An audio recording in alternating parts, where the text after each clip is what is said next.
Iniimbestigahan naman o iimbestigahan ng Philippine Coast Guard ang pagpunta ng mga volunteers sa Panatag Shoal kahapon, Araw ng Kalayaan. Narito report ni Mav Gonzales.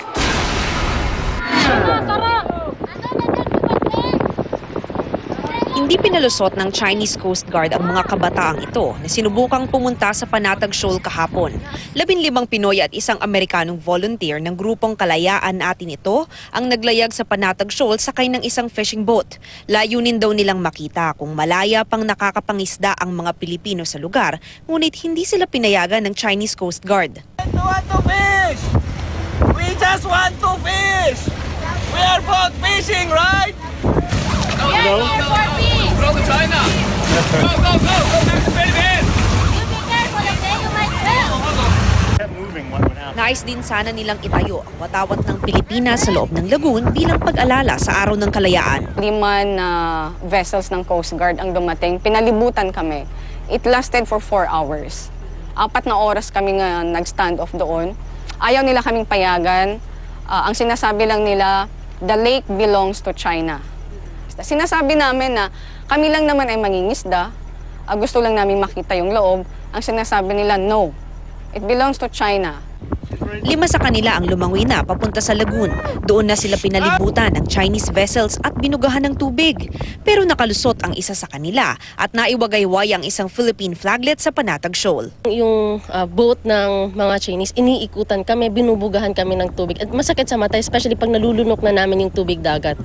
Pero yun nga po, yung alab namin na gawin ang bagay na to para sa bayan, yung nagpupurso sa amin, yung nagbibigay sa amin ng lakas na loob. Hindi namin din sukat akalain na gagawin nila yung extent nung pagkawil ng bag, yung pagbomba ng tubig sa amin. Dahil alam nilang may mga camera eh.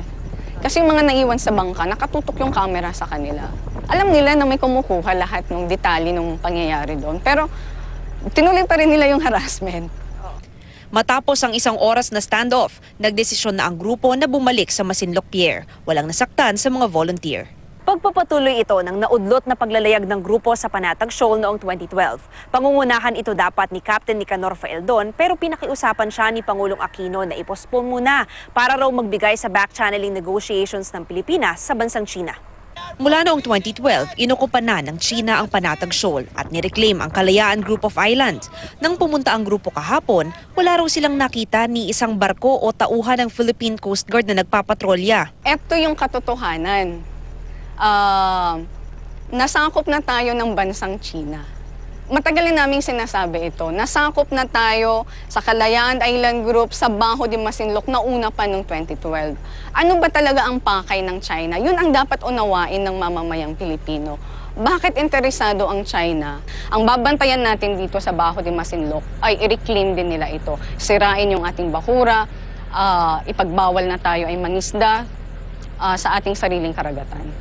Mav Gonzales, GMA News.